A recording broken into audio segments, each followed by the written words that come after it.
வாழ்க வையகம், வாழ்க வையகம், வாழ்க வளமுடன். குருப்புகழ் வாழ்க, குருவே துணை.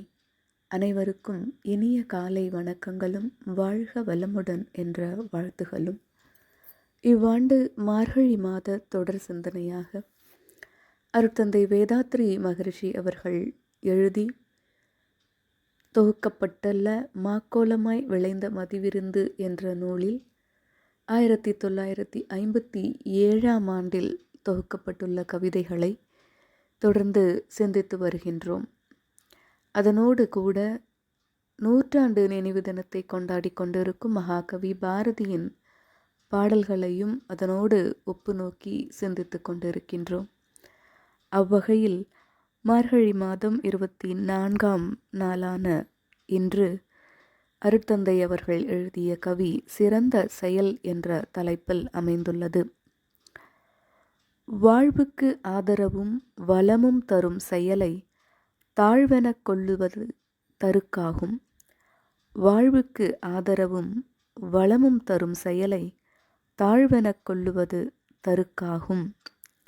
ஆழ்ந்தறிந்து பிறருடைய நலம் காத்து தான் நலத்தை பெறுகின்ற திறமைதான் அறம் என்னும் சிறந்த செயல். ஆழ்ந்தறிந்து பிறருடைய நலம் காத்து தான் நலத்தை பெறுகின்ற திறமைதான் அறம் என்னும் சிறந்த செயல் என்று அருட்தந்தை அவர்கள் இக்கவியில் குறிப்பிட்டிருக்கிறார்கள். இதில் சொல்ல வருகின்ற கருத்து வாழ்வுக்கு வளம் தரக்கூடிய செயல்கள்.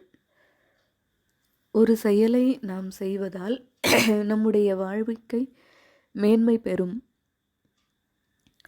நாம் வளம் தரும் செயலை செய்வதற்கு அவை உதவி பெறும் என்ற இந்த செயல்களை, இந்த செயல் சரியான செயல், உயர்ந்த செயல் அல்ல, தாழ்மையான செயல் என்று நாம் கருதுவதோ கூறுவதோ தருக்கு தன்முனைப்பு என்று கூறுகிறார்.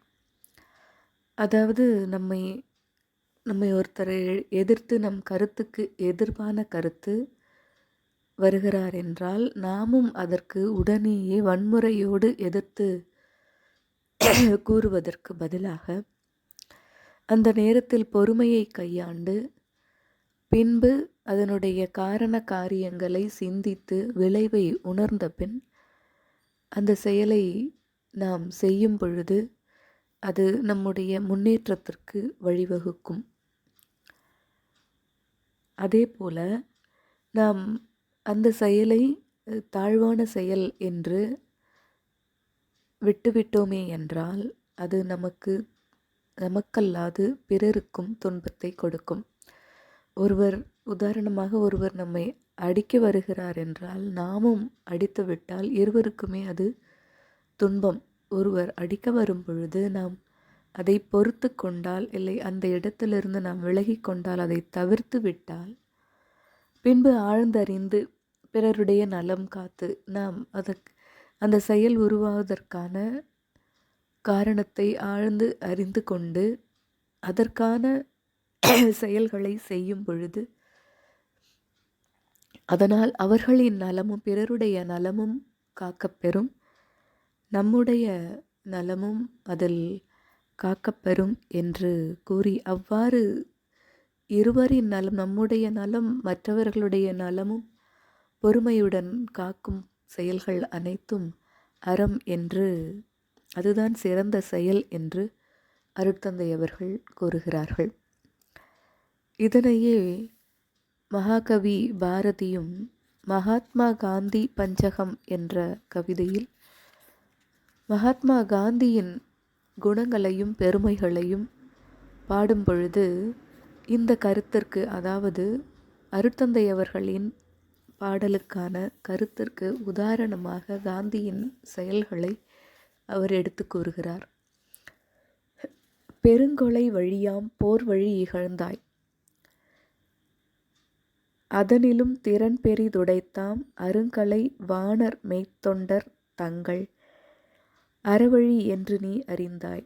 பெருங்கொலை வழியாம் போர் வழி இகழ்ந்தாய், அதனிலும் திறன் பெரிதுடைத்தாம் அருங்கலை வாணர் மெய்த்தொண்டர் தங்கள் அறவழி என்று நீ அறிந்தாய். நெருங்கிய பயன்சேர் ஒத்துழையாமை நெறியினால் இந்தியாவிற்கு வருங்கதி கண்டு பகைத்தொழில் மறந்து வையகம் வாழ்க நல்லறத்தே.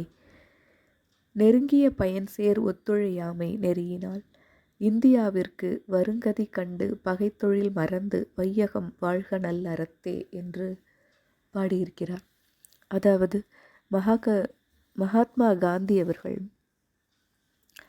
பிறர் உயிரை கொன்று குவிக்கும் இந்த போரை அடியோடு இகழ்ந்தாய், அதை வேண்டாம் என்று கூறிவிட்டார். அதை ஏளனம் செய்து விட்டார். அதனிலும் திறன் பெரிதுடைத்தாம் அருங்கலை வாணர் மெய்த்தொண்டர் தங்கள் அறவழி என்று நீ அறிந்தார். அந்த போர் செய்து அந்நியரை இங்கிருந்து விரட்டுவதை விட அகிம்சையான அறத்தை காப்பாற்றக்கூடிய ஒரு செயலை நீ செய்தாய். அறவழியை நீ தேர்ந்தெடுத்தாய். அறவழி என்று அருட்தந்தை எதை கூறுகிறார்கள்? ஆழ்ந்தறிந்து பிறருடைய நலம் காத்து தன்னலத்தை பெறுகின்றது. அப்போ மகாத்மா காந்தியும் இங்கு அதேதான் செய்கிறார். பிறருடைய நலம் காத்தல், அதாவது அவர்களை எதிர்த்து போர் செய்து உயிர்களை கொன்று குவிக்காமல் அற இயக்கமாக நெருங்கிய பயன்சேர் ஒத்துழையாமை அறவழி என்று நீ அறிந்தாய். நெருங்கிய பயன்சேர் ஒத்துழையாமை இயக்கத்தை தொடங்குகிறார். இப்போ இந்த ஒத்துழையாமை இயக்கத்தை அகிம்சை முறையில் அவர் நடத்தும் பொழுது இந்தியாவிற்கு நல்ல நன்மைகள் கிடைத்தது. அதனுடைய பலனும் அதற்கு தெரிந்தது. இதை வைத்து விரோதம் மறந்து இந்த இந்தியா உலகத்தில் சிறப்பாக வாழும் என்று மகாகவி பாரதி மகாத்மா காந்தியின் அறச்செயலை பாடுகிறார். ஆக இன்றைய மகான்கள் மூவருமே அறவழி நிற்பதும் தான் வலியுறுத்துகிறார்கள். அதாவது அறவழி நிற்றல் என்பது மற்றவர்களுக்கும் துன்பம் தராமல் தானும் துன்பப்படாமல் வாழ வேண்டும் என்பது மகரிஷியின் கருத்து. ஆனால் மகாத்மா காந்தி அறவழியில் தன்னை உண்ணாவிரதமிருந்து தன்னை வற்புறுத்தி கொண்டுதான் அவர் இந்தியாவிற்கு சுதந்திரம் வாங்கி கொடுத்தார். இருந்தாலும் அறவழி என்பது பிற உயிரை துன்பப்படுத்தாமல் தனக்கு வேண்டிய நல்ல வாழ்க்கை வளத்தை ஏற்படுத்தக்கூடிய செயல்களை அகிம்சை வழியில் பெறுவது என்ற நெறியை காந்தி காட்டினார். அதைத்தான் மகாகவியும் இங்கு சுட்டிக்காட்டி நம் வாழ்க்கையின் வளம் பெறுவதற்கு அறவழி செயல்களை செய்வதே சிறந்த செயலாகும் என்ற கருத்தை இன்று சிந்தித்து இன்றைய நாள் அனைவருக்கும் இனிய நாளாக அமைந்திட வாழ்க வளமுடன் என வாழ்த்தி விடைபெறுவது பேராசிரியர் மாலதி சுப்பிரமணியன். நன்றி. வாழ்க வளமுடன்.